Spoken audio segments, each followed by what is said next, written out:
Hello friends, so ఇవాళ RBI grade B exam గురించి డీటెయిల్డ్గా తెలుసుకుందాం. Remember, RBI grade B is not just another bank job. It is the king of all bank jobs. Bank jobs అన్నిటిలోకి ఇది top most ఏది అంటే RBI grade B. ఒకసారి మీరు ఈ చార్ట్ చూడండి. This is how the career progression happens within RBI. ఆర్బీఐలో career progression అలా జరుగుతుంది. ఆర్బీఐ అసిస్టెంట్ ఎగ్జామ్ రాసే వాళ్ళు ఈ సపోర్ట్ స్టాఫ్గా జాయిన్ అవుతారు జనరల్గా. అయితే ఆర్బీఐ గ్రేడ్ బి రాసే వాళ్ళు ఎక్కడ సార్ స్టార్ట్ అవుతారంటే దే స్టార్ట్ అట్ మేనేజర్స్. అంటే థర్డ్ లెవెల్ కింద నుంచి వెళ్తే థర్డ్ లెవెల్లో డైరెక్ట్గా స్టార్ట్ చేసే అవకాశం అనేది ఉంటుంది.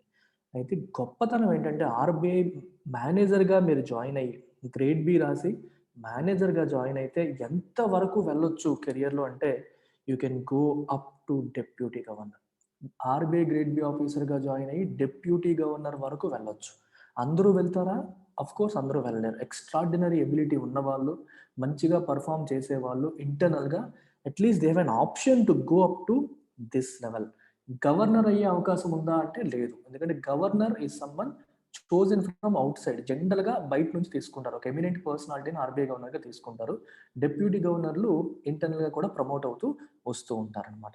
సో ఆర్బీఐ మేనేజర్గా గ్రేడ్ బి ఆఫీసర్గా అంటే మేనేజర్గా జాయిన్ అయ్యి మీరు chief general manager, deputy general manager, assistant general manager, principal chief general manager, executive director and deputy governor ఇంతవరకు వెళ్ళే అవకాశం అనేది ఉంటుంది.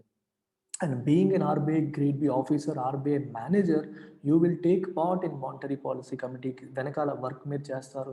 ఇన్ఫ్లేషన్ విషయంలో మీ డీటెయిల్ మీ యొక్క నాలెడ్జ్ ఉపయోగించడం జరుగుతుంది. దేశానికి సంబంధించిన చాలా ఎకనామిక్ డెసిషన్స్లో you will play a key role. అంటే నేషన్ బిల్డింగ్లో మీరు డైరెక్ట్ రోల్ ప్లే చేయడం అనేది జరుగుతుంది. అయితే మనం ప్రాక్టికల్గా మాట్లాడుకుందాం. జాయిన్ అయిన ప్రతి వాళ్ళు కూడా డెప్యూటీ గవర్నర్స్ అవ్వలేరు. కానీ మెజారిటీ ఎంతవరకు వెళ్తారంటే majority RBI grade B officers chief general మేనేజర్గా రిటైర్ అవుతూ ఉంటారు. ఇంకొంతమంది ముందుకెళ్తారు. ఎక్కువ మంది మెజారిటీ ఎక్కడికి వెళ్తున్నారంటే చీఫ్ జనరల్ మేనేజర్ అవుతారు. చాలాసార్లు మనం అనుకుంటాం జాబ్ అంటే ఆ శాలరీ అంతా ఎటువంటి ఫెసిలిటీస్ ఉంటాయి ఏంటి అని. ఆర్బీఐలో పనిచేసే వాళ్ళకి అడిషనల్ అడ్వాంటేజెస్ ఉన్నాయి. అంటే వాళ్ళ రెగ్యులర్ శాలరీస్, పర్క్స్, అలవెన్సెస్ వీటితో పాటు since you are part of Reserve Bank of India you will have a lot of demand from outside. చాలామంది ఆర్బీఐలో పనిచేసిన వాళ్ళు ఐఎంఎఫ్కి వెళ్తారు, వరల్డ్ బ్యాంక్లో పనిచేసే అవకాశం దొరుకుతుంది. లేదా ప్రైవేట్ సెక్టర్కి వెళ్ళి కొంచెం మనీ ఎక్కువ శాలరీ సంపాదించాలనుకున్నా సరే చాలా ఇన్వెస్ట్మెంట్ బ్యాంక్స్ కానీ international investment banks, Indian investment banks వాళ్ళు రిజర్వ్ బ్యాంక్లో రిటైర్ అయిన చీఫ్ జనరల్ మేనేజర్స్ని తీసుకుంటారు. కొంతమంది బోర్డు మెంబర్స్గా తీసుకుంటారు. సో ఆ knowledge of having spend so much time in the RBI which is the central bank of India will give you lot of respect. మనం ఆర్బీఐలో ఉన్నప్పుడు, RBI నుంచి బయటికి వచ్చిన తరువాత కూడా మీకు ఆ రెస్పెక్ట్ ఉంటుంది, ఎర్నింగ్ పొటెన్షియల్ ఉంటుంది, గౌరవం అనేది మనకి ఉంటుంది. సో అందుకని ప్రతి ఒక్క బ్యాంక్ ఆస్పిరెంట్ కూడా ఆస్పైర్ చేయాల్సిన job RBI grade B officer. అలాగే యూపీఎస్సీ ఆస్పిరెంట్స్ కూడా నేను సజెస్ట్ చేస్తాను. ఎందుకంటే పేపర్ 2 ఏదైతే ఉందో, ఫేజ్ 2లో వచ్చే పేపర్స్ ఏవైతే ఉన్నాయో ఆర్బీఐకి, యూపీఎస్సీ ఆస్పిరెంట్స్కి అవి చాలా ఈజీ అయిపోతాయి. అది మనం మాట్లాడదాం. సిలబస్లోకి వెళ్ళేసరికి అర్థమవుతుంది. Almost everybody must aim for this particular job. Syllabus చూద్దాం. ఎగ్జామ్ ప్యాటర్న్ అండ్ సిలబస్ చూద్దాం. ఆర్బీఐ గ్రేడ్ బికి మీకు 3 స్టేజెస్ ఉంటాయి. సో ఫేజ్ 1 లేదా ప్రిలిమ్స్, ఫేజ్ 2 మనం మెయిన్స్ అనుకోవచ్చు, ప్లస్ ఇంటర్వ్యూ 3 స్టేజెస్ ఉంటాయి. సో ఫస్ట్ ప్రిలిమ్స్ లేదా ఫేజ్ 1 ఎగ్జామ్ ప్యాటర్న్ చూడండి. మీకు 4 సెక్షన్స్ ఉన్నాయి. 4 సెక్షన్స్ ఏంటంట? ఒకటి ఇంగ్లీష్, 2 క్వాంట్ న్యూమరికల్ ఎబిలిటీ అంటే మనకి పర్సంటేజెస్, ప్రాఫిట్ అండ్ లాస్ ఇవన్నీ. Numerical ability quant, reasoning ability, puzzles, coded inequalities ఇవన్నీ, జనరల్ అవేర్నెస్. ఇక్కడ ఒకసారి 4 సెక్షన్స్ ఉన్నాయి, కరెక్టే. నెంబర్ ఆఫ్ క్వశ్చన్స్ ఒకసారి చూడండి. మార్క్స్ ఎన్ని ఇచ్చారు? ఇంగ్లీష్కి 30, న్యూమరికల్ ఎబిలిటీకి 30, రీజనింగ్కి 60, జనరల్ అవేర్నెస్కి 80. చూసారు, ఇవి క్వశ్చన్స్. నెంబర్ ఆఫ్ క్వశ్చన్స్ అంతే, మ్యాక్సిమం మార్క్స్ కూడా సేమ్. అంటే మీకు వెయిటేజ్ దేనికి ఎక్కువ ఉంది? రీజనింగ్ ఉంది అండ్ జనరల్ అవేర్నెస్ ఉంది. అయితే జనరల్ అవేర్నెస్ అంటే ఏంటి, ఏం అడుగుతారు అంటే చాలా వరకు బ్యాంకింగ్ రిలేటెడ్ అడుగుతారు. Banking related current affairs, banking related terms, terminology, banking awareness, వీటికి సంబంధించిన క్వశ్చన్స్ చాలా ఎక్కువగా అడుగుతారు జనరల్ అవేర్నెస్లో. సో చాలా పోర్షన్ మళ్ళీ కరెంట్ అఫైర్స్ ఉంటాయి. అయితే బ్యాంకింగ్ ఫినాన్షియల్ కరెంట్ అఫైర్స్కి ఎక్కువ వెయిటేజ్ అనేది ఉంటుంది. కంపేర్ టు అదర్స్ వీటికి ఎక్కువ ఉంటుంది. అంటే మనకి హిస్టరీ, ఫిజిక్స్, కెమిస్ట్రీ ఇవన్నీ చదవాల్సిన అవసరం అయితే ఉండదు. Majority portion finance related current affairs, finance related terms, terminologies, static portion మీద గ్రిప్ ఉండాలి. అంటే ఈ 80 మార్క్స్ని కూడా మనం సరిగ్గా నేర్చుకోగలిగితే స్కోరింగ్. అండ్ బ్యాంక్ ఆస్పిరెంట్స్ జనరల్గా బ్యాంక్ ఎగ్జామ్స్ ప్రిపేర్ అయ్యే వాళ్ళు రీజనింగ్లో స్ట్రాంగ్గానే ఉంటారు. సో పెద్ద ప్రాబ్లం కాదు, రైట్. సో ఈ రెండింటికి 140 మార్క్స్ ఈ రెండింటికి ఇవ్వడం అనేది జరిగింది. 200 క్వశ్చన్స్, 200 మార్క్స్. అంటే ఒక్కొక్క క్వశ్చన్కి 1 మార్క్. అండ్ నెగిటివ్ మార్కింగ్ ఉందా అంటే ఉంది, 1/4 నెగిటివ్. సెక్షనల్ కట్ ఆఫ్స్ ఉంటాయి, ఓవరాల్ కట్ ఆఫ్స్ కూడా ఉంటాయి. There will be both sectional as well as overall cut offs. అయితే ప్రిలిమ్స్ మార్క్స్ ఎస్ఎస్సి, సిజిఎల్ లాగా క్యారీ అవుతాయి అంటే క్యారీ అవ్వవు. బ్యాంక్ ఎగ్జామ్స్ లాగే, టిపికల్ బ్యాంక్ ఎగ్జామ్స్ లాగే prelims is only qualifying in nature. phase 1 is only qualifying in nature. Qualify అయితే మీరు phase 2కి వెళ్ళిపోతారు. phase 1 లేదా ప్రిలిమ్స్లో వచ్చిన మార్క్స్ మరి కౌంట్ అవ్వవు, పక్కకి వెళ్ళిపోతాయి. సో ఇక్కడ మీరు ఐడెంటిఫై చేయాల్సిన మోస్ట్ ఇంపార్టెంట్ ఆస్పెక్ట్ ఏది? General awareness, right. అండ్ ఈ జనరల్ అవేర్నెస్లో ఫినాన్స్కి సంబంధించినవి, ఎకానమీకి సంబంధించినవి ఎక్కువ ఉంటాయి. అండ్ అదంతా నేనే కవర్ చేస్తాను మీకు. సో మెజారిటీ ఎకానమీ పోర్షన్ నేను కవర్ చేస్తాను కాబట్టి, బ్యాంకింగ్ అవేర్నెస్ కవర్ చేస్తాను కాబట్టి మన ఇన్స్టిట్యూట్లో అయితే అస్సలు ప్రాబ్లమే ఉండదు. 80 మార్క్స్ మన చేతిలో ఉండేలాగా మనం ప్రిపేర్ అవ్వచ్చు. Will do lot of MCQ sessions కూడా చేయొచ్చు, మనం చేద్దాం. ప్రిలిమ్స్ సిలబస్ చూసుకోండి. ఇది క్వాంటిటేటివ్ యాప్టిట్యూడ్కి, లాజికల్ రీజనింగ్కి, ఇంగ్లీష్కి, జనరల్ అవేర్నెస్లో చూసారా banking terms, banking systems, monetary plans, financial systems, current affairs. ఎక్కువగా ఫినాన్స్ రిలేటెడ్ కరెంట్ అఫైర్స్ ఎక్కువ ఉంటాయి, ఫినాన్స్ రిలేటెడ్ ఐటమ్స్ ఎక్కువ ఉంటాయి. So this will become hour strength. మన ఇన్స్టిట్యూట్లో ఇది మన స్ట్రెంగ్త్ అయిపోతుంది. ఎందుకంటే మన ఇన్స్టిట్యూట్ స్ట్రెంగ్త్ ఎకానమీ కదా, నేను టీచ్ చేస్తూ ఉంటాను. సో ఫినాన్స్ మీకు స్ట్రెంగ్త్ అయిపోతుంది వచ్చారు అంటే. అండ్ ఇంగ్లీష్ ఎవరు టీచ్ చేస్తారు? నేనే టీచ్ చేస్తాను. ఇది కూడా it will become your strength over a period of time. So you can pause it and check the syllabus of phase 1 here. I'm sorry, phase 2 లేదా మెయిన్స్. మనం phase 2 అని అంటాం. ఇది చాలా ఇంపార్టెంట్. ఎందుకంటే phase 2లో వచ్చిన మార్కులే మీరు ఇంటర్వ్యూకి సెలెక్ట్ అవుతారా లేదనేది డిసైడ్ చేస్తుంది. ఒక్క నిమిషం అండి.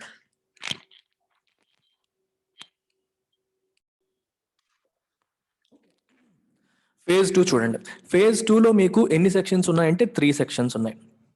Economic and social issues, finance and management, English descriptive. Beauty ఏంటి? ఇంగ్లీష్ డిస్క్రిప్టివ్కి ఎన్ని మార్కులు ఇచ్చారు చూడండి, 100 మార్క్స్. ఎన్ని క్వశ్చన్స్? Only 3 questions. 3 క్వశ్చన్స్ దేనిపైన వస్తాయి చెప్తాను. నెక్స్ట్ పేజ్లో మనకి సిలబస్ రాశాను, అందులో చెప్తాను.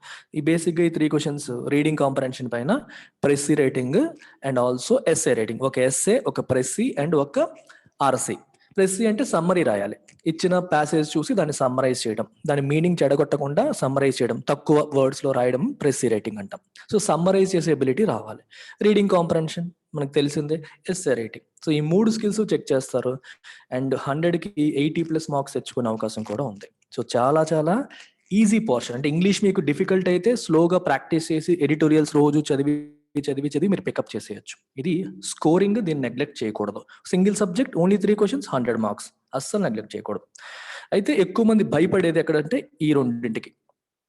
ఎందుకంటే ఈ సంవత్సరం నుంచి ఏం చేశారంటే 50% ఆబ్జెక్టివ్, 50% డిస్క్రిప్టివ్ పెట్టారు. ఇంతకు ముందు మొత్తం 100% కూడా ఆబ్జెక్టివ్ క్వశ్చన్స్, ఎంసీక్యూస్ ఉండేవి. ఈ సంవత్సరం నుంచి డిస్క్రిప్టివ్ పెట్టారు. ఈ డిస్క్రిప్టివ్ పెట్టారు కదని భయపడాల్సిన పని లేదు. సబ్జెక్ట్ మీద మనకి గ్రిప్ ఉంటే చక్కగా ఆన్సర్స్ రాయొచ్చు. ఇప్పుడు మీరు ఆబ్జెక్టివ్ అనుకోండి, తెలిస్తే పెడతారు, తెలియకపోతే తప్పులైపోతాయి. డిస్క్రిప్టివ్లో మనకి పూర్తిగా తెలియకపోయినా తెలిసినంతలో మనం ఆన్సర్ రాయొచ్చు, అదొక అడ్వాంటేజ్ ఉంటుంది. So answer writing practice, essay writing అని ప్రాక్టీస్ చేయాలి. యూపీఎస్సీ ఆస్పిరెంట్స్ ఇక్కడ ఫెచ్చింగ్ అవుతుంది. యూపీఎస్సీ ప్రిపేర్ అవుతున్న వాళ్ళు essay writing, mains answer writing practice చేసే వాళ్ళందరికీ చాలా అడ్వాంటేజ్ వస్తుంది. ఎందుకంటే ఇప్పుడు ఎకనామిక్ అండ్ నేను సిలబస్ చూపించినప్పుడు మీకు చూపిస్తాను ఎలా ఉంటుంది అనేది. అయితే క్వశ్చన్స్ ఒకసారి చూడండి. ఈ 30 క్వశ్చన్స్, టైం ఇది 90 మినిట్స్. ఈ 50%కి 30 మినిట్స్, ఈ 50%కి 90 మినిట్స్ ఇస్తారు. నెంబర్ ఆఫ్ క్వశ్చన్స్ తీసుకుంటే 30 ఆబ్జెక్టివ్ క్వశ్చన్స్, 6 డిస్క్రిప్టివ్. 6లో 6 రాయాలంటే అక్కర్లా, 4 రాస్తే చాలు. You have to right 4 out of 6. ఇక్కడ కూడా అంతే 4 out of 6 రాయాలి. ఆబ్జెక్టివ్ ఏమో 30. దీనికి కూడా 25% నెగిటివ్ మార్కింగ్ ఉంటుంది. అయితే కొన్ని క్వశ్చన్స్కి 2 మార్క్స్ ఇస్తారు, కొన్ని క్వశ్చన్స్కి 1 మార్క్ ఇస్తారు. సో 2 మార్క్స్ ఇస్తే మనకి దాంట్లో 25% అంటే 0.5 నెగిటివ్ అవుతుంది. 1 మార్క్ క్వశ్చన్ అయితే -0.25 నెగిటివ్ అవుతుంది. అలా ఉంటుందన్నమాట. సో ఓవరాల్గా ఆబ్జెక్టివ్ 50 మార్క్స్, డిస్క్రిప్టివ్ 50. ఇక్కడ కూడా ఆబ్జెక్టివ్ 50, డిస్క్రిప్టివ్ 50. Total 200 + 100 300 marks. ఇక్కడ కూడా sectional cut of as well as overall cut of ఉంటాయి. ఓవరాల్ 300కి కట్ ఆఫ్ తీస్తారు, ప్లస్ సెక్షనల్ కట్ ఆఫ్ కూడా ఉంటుంది. ఇది ఎవరైతే క్రాస్ చేస్తారో వాళ్ళు ఇంటర్వ్యూకి వెళ్తారు. ఇంటర్వ్యూకి వెళ్ళే ముందు వీటి సిలబస్ కూడా చూద్దాం, డీటెయిల్డ్ సిలబస్ చూద్దాం. అది కష్టమా ఈజీగా చూద్దాం. చూడండి, డీటెయిల్ సిలబస్ మీరు చూసినప్పుడు ఫస్ట్ ఇంగ్లీష్ చూసేయండి, ఈజీ కదా. Essay writing, precis writing, reading comprehension, only 3 questions. వీటిని డైలీ ఎడిటోరియల్ ఫాలో అయ్యే వాళ్ళు ఎవరైనా సరే, నేను చేసే ఎడిటోరియల్ ఫాలో అయ్యే వాళ్ళు, మన ఇంగ్లీష్ క్లాసెస్ ఫాలో అయ్యే వాళ్ళకి చాలా ఈజీగా హ్యాండిల్ చేయగలరు. ఎందుకంటే నేను సమ్మరైజ్ చేయడం నేర్పిస్తుంటాను. జీమాట్ నుంచి క్వశ్చన్స్ తీసి మనం సమ్మరీస్ చేస్తూ ఉంటాం, బెస్ట్ సమ్మరీని ఐడెంటిఫై చేస్తూ ఉంటాం. ఎస్ఏ రేటింగ్ కొంచెం ప్రాక్టీస్ చేస్తే నేను కరెక్షన్స్ చేస్తాను. So this will also help you. ఈ 100కి మనం 80+ టార్గెట్ చేయొచ్చు ఇక్కడ. వీటితో పాటు ఈ సిలబస్ చూడండి, పేపర్ 1 ఏమో economic and social issues, paper 2 ఏమో ఫినాన్స్ అండ్ మేనేజ్మెంట్. యూపీఎస్సీకి కంప్లీట్ ఎకానమీ నేనే హ్యాండిల్ చేస్తాను. ఇక్కడ మీరు చూస్తే గ్రోత్ అండ్ డెవలప్మెంట్ యూపీఎస్సీలో ఉంటుంది, ఎకనామిక్ రిఫార్మ్స్ యూపీఎస్సీలో ఉంటుంది, బ్యాలెన్స్ ఆఫ్ పేమెంట్స్ యూపీఎస్సీలో ఉంటుంది, ఇన్ఈక్వాలిటీ యూపీఎస్సీలో ఉంటుంది, రీజనలిజం యూపీఎస్సీలో ఉంటుంది. ఇందులో చాలా పోర్షన్ యూపీఎస్సీలో ఉన్నదే. ఇందులో చాలా పోర్షన్ యూపీఎస్సీలో ఉన్నదే. చూడండి, nature and scope of management, communication channels, incentives, ఇవన్నీ చూడండి. హెచ్ఆర్ మేనేజ్మెంట్, ఇది నేను పబ్లిక్ అడ్మినిస్ట్రేషన్లో డీల్ చేస్తూ ఉంటాను. సో ఇందులో ప్రతి ఒక్క ఆస్పెక్ట్ కూడా మనకి టచ్ ఉన్నది, చాలా ఈజీగా హ్యాండిల్ చేయగలిగింది, ఈజీగా అర్థం చేసుకోగలిగింది. ఏది కష్టం కాదు. కష్టం అనుకుంటే కష్టం. ఆర్బీఐ గ్రేడ్ బి లాంటి జాబ్ నేను సాధించాలి అనుకుంటే మనకి ఏది కష్టం కాదు. నా యొక్క ప్రామిస్ మీకు, I will make it ridiculously easy for you. చాలా ఈజీగా కాన్సెప్ట్ అర్థమైపోతే మంచిగా ఆన్సర్స్ రాస్తారు. మనం బిట్స్ చాలా వరకు యూపీఎస్సీ స్టాండర్డ్ ఉన్న బిట్స్ని ప్రాక్టీస్ చేయడం ద్వారా మనం ఆర్బీఐ గ్రేడ్ బి మనకి చిన్న ఎగ్జామ్ లాగా మనకు అనిపిస్తుంది. ఆ లెవెల్లో మనం ప్రిపరేషన్ని తీసుకెళ్ళవచ్చు. అయితే ఇందులో కొన్ని సోషల్ ఇష్యూస్ ఉన్నాయి. అంటే మీకు చూడండి, poor educational standards, social structure, sustainable development, social sectors, employment generation, globalization, regionalism, human resource development, inequality, illiteracy, ఇవన్నీ సోషల్ ఇష్యూస్. ఇది మనం యూపీఎస్సీలో సొసైటీ అనే దాంట్లో వస్తుంది, ఎకానమీలో కూడా వస్తూ ఉంటాయి. ఏవి కష్టం కాదు. We have excellent faculty. ఆ పోర్షన్ కూడా మనకి సొసైటీ చెప్పే ఫ్యాకల్టీ వచ్చి చెప్తారు. కుదరకపోతే నేనే హ్యాండిల్ చేస్తాను. ఎటువంటి భయం కూడా పెట్టుకోక్కర్లేదు, మంచిగా మనం చదువుకోవచ్చు. సో ఫేజ్ 2 మీకు 300 మార్క్స్, మనకు sectional cut off plus overall cut off cross చేస్తే you will go to interview. ఇంటర్వ్యూకి 75 మార్క్స్ వెయిటేజ్. ఇంతకుముందు 50 మార్క్స్ వెయిటేజ్ ఉండేది, ఇప్పుడు 75. సో ఫేజ్ 2లో 300, దీనికి 75. అంటే టోటల్ 375 మార్క్స్లో మీకు ఎన్ని వచ్చాయి అనే దాన్ని బట్టి మీ లైఫ్ డిపెండ్ అవుతుంది. ఓకే, ఫస్ట్ క్లియర్ అయ్యాక మీరు సెకండ్కి వెళ్తారు. సెకండ్ కూడా sectional cut of, overall cut of దాటితే మీరు ఇంటర్వ్యూ రౌండ్కి వస్తారు. ఇది లాస్ట్ ఫేజ్, రైట్. ఈ రెండు కూడా ఆన్లైన్ టెస్ట్లు ఇవన్నీ తెలిసిందే మనకి. That's it. 375కి మనకి ఎన్ని మార్కులు వస్తాయి అనే దాన్ని బట్టి మనకి రిజల్ట్ అనేది తెలుస్తుంది. అయితే మన ఇన్స్టిట్యూట్ ఆఫర్ చేస్తున్న కోర్స్ గురించి కూడా చూడండి. We have a course called bank supreme infinity.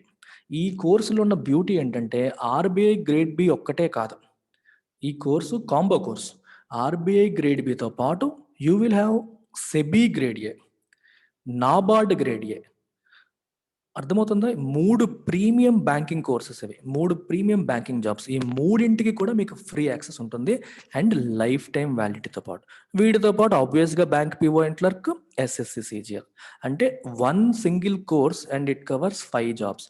Even if you're preparing for only grade B, మీకు ఇవి కూడా యాక్సెస్ ఇవ్వడం అనేది జరుగుతుంది. నా బాటికి అగ్రికల్చర్ పోర్షన్ కొంచెం ఎక్కువ ఉంటుంది, సెబీకి స్టాక్ మార్కెట్కి సంబంధించిన పోర్షన్ ఎక్కువ ఉంటుంది.